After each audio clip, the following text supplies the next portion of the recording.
qu'il y a eu, surtout voir à quel point la communauté internationale s'est vraiment tue et que la communauté internationale fait comme si de rien n'était, parce que cette communauté internationale est très complice. Voici donc ce que je vais vous dire.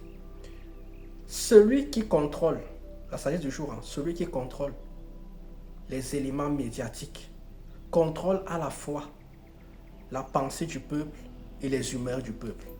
Je vais répéter encore une fois. Celui qui a le pouvoir médiatique contrôle la pensée du peuple et aussi les humeurs du peuple. Qu'est-ce que je veux dire par là? Je veux dire par là simplement ceci.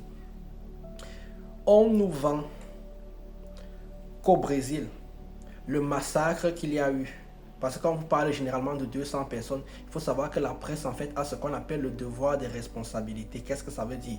Le devoir de responsabilité, je l'appelle encore le devoir de mensonge, signifie simplement qu'ils ne peuvent pas donner les vrais chiffres. Donc quand on vous donne les chiffres à 200, multipliez ça par 2 ou par 3. Il doit peut-être y avoir 500 à 800 personnes qui sont mortes là. Ces personnes-là qui sont mortes là-bas. Et parmi ces personnes-là, il y avait même des gens qui n'avaient rien à voir dedans. Vous allez donc me dire, mais quel est donc l'intérêt d'avoir massacré tous ces gens? Il faut comprendre tout ce que, quelle que soit la ville où vous irez au monde, à part Rio de Janeiro, les riches vivent en hauteur et les pauvres vivent en bas. À Rio de Janeiro, c'est différent pour ceux qui sont déjà allés au Brésil. Il y a l'autoroute, il y a les riches qui vivent en bas, l'autoroute qui les sépare des favelas qui montent. Le problème, c'est quoi? Le problème, ça devient un problème foncier maintenant. Les favelas commencent à avoir de la valeur. Vous vous rendez compte donc que l'autoroute qui a séparé a fait en sorte que les riches qui se retrouvent de ce côté-ci et du côté de la mer n'ont plus assez de terres. Ils n'ont plus assez de terres. Les terres sont de l'autre côté maintenant. Et donc, qu'est-ce qu'il faut faire? Il faut donc aller dans les favelas et commencer à faire donc des massacres. Et on va mettre ça sous couvert. On va mettre ça sous couvert de la lutte contre la drogue. Sans blague. Vous voulez lutter contre la drogue, il faut simplement légaliser la drogue. Si vous voulez lutter contre la drogue, vous devez simplement légaliser la drogue et la drogue s'arrête demain matin. La première drogue au monde s'appelle le sucre. Allez lutter contre Coca-Cola. Vous attendez quoi pour aller lutter contre Coca-Cola? Vous n'êtes pas là-dedans. Non. Parce que vous voulez proférer, vous voulez faire des massacres en fait pour récupérer les titres fonciers et les terrains fonciers à ces endroits-là. Et donc derrière, c'est ce que je vous disais, c'est que la presse va donc être manipulée par les élites qui ont besoin de récupérer ces terrains-là. Sauf qu'ils y sont allés un peu fort.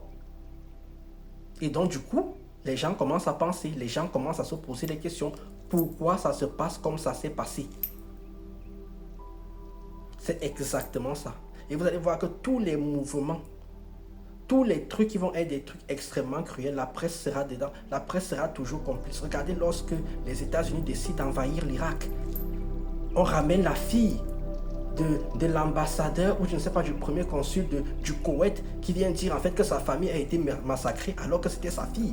Et personne n'en parle jusqu'à aujourd'hui. Et ce qui justifie l'envahissement de l'Irak. Celui qui maîtrise le pouvoir médiatique maîtrise à la fois le peuple, les humeurs du peuple et la pensée du peuple. Pensez-y quand vous regardez la télé. C'est pour ça que j'ai arrêté de regarder la télé. Maintenant, la télé, je ne regarde que le foot. Pensez-y. On est manipulé H24. On vient faire croire aux gens que c'est les Noirs et les Arabes qui font en sorte que les Français sont dans la difficulté.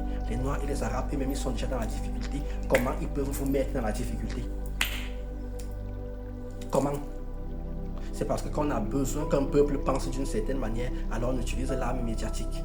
Et derrière les médias aussi, comme ils ne sont pas là pour dire la vérité et que chacun veut garder son poste, ils oublient en fait de dire les choses parce qu'ils ont le devoir, la responsabilité du journaliste. Ils ont serré 2 minutes. On sait tout ce que vous essayez de faire. Comme j'ai dit encore, au Brésil, là, c'est une question foncière. Il n'y a que 3 choses. Il y a des là qui divisent les hommes qui font la guerre, les femmes, l'argent, le terrain. Une fois que vous avez compris ça, vous n'avez plus aucune pression. Sur ce, moi je vous dis tchuss.